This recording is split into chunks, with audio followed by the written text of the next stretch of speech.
उत्तराखंड कांग्रेस में नई ताजपोशी, नया उत्साह और 2027 के विधानसभा चुनाव की तैयारी का बिगुल बज चुका है। लेकिन क्या ये नया संयोजन भाजपा की बूथ स्तर की मशीनरी को टक्कर दे पाएगा? आज समझते हैं नए समीकरण, चुनौतियां और चुनावी रणनीति का एक विश्लेषण।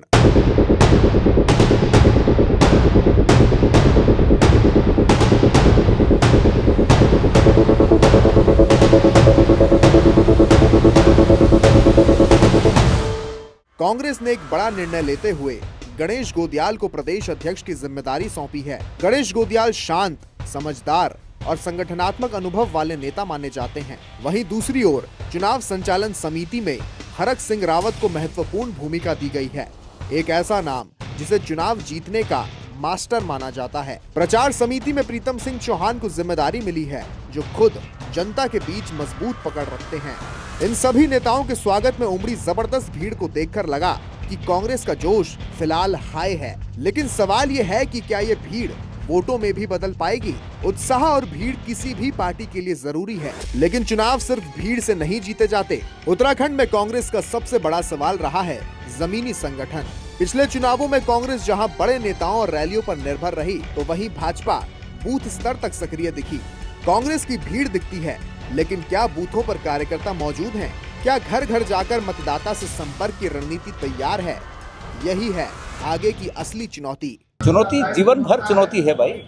जीवन में हर दिन चुनौती है। हम हर दिन की चुनौती का सामना करने के लिए तैयार हैं। कांग्रेस पार्टी का विचार है, हमारा विचार है, हम उस विचार के लिए जीवन भर लड़ते रहेंगे। कहीं कहीं कुछ और सोशल इंजीनियरिंग की आवश्यकता है, उसको चूंकि मैं अब बना हूं और हम सब लोग, हमारे जो वरिष्ठ नेता लोग हैं, वो सब लोग मिलकर बैठकर उस पर चर्चा करेंगे और जो सोशल इंजीनियरिंग की कमियां रह गई है उसको पूरा करेंगे। हाल ही में बिहार चुनाव ने एक बार फिर ये अंतर साफ कर दिया कि कांग्रेस और भाजपा चुनाव कैसे लड़ती हैं।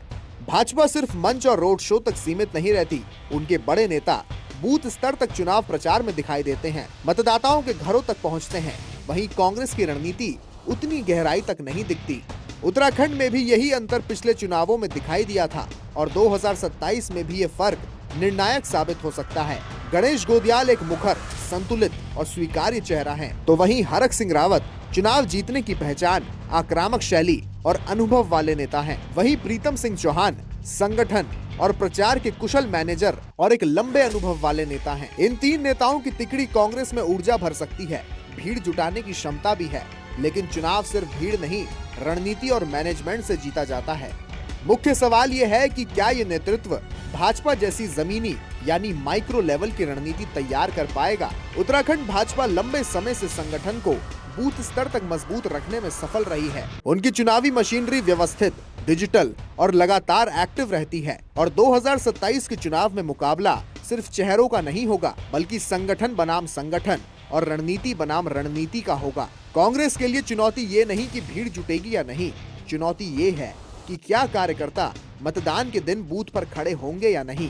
क्या जमीनी स्तर पर पन्ना प्रमुख जैसी संरचना बन पाएगी? यही 2027 की दिशा तय करेगा। कुल मिलाकर कांग्रेस की नई टीम उत्साह जरूर पैदा कर रही है, लेकिन असली परीक्षा आने वाले महीनों में होगी, जब इस उत्साह को संगठन और बूथ मैनेजमेंट में बदलना होगा।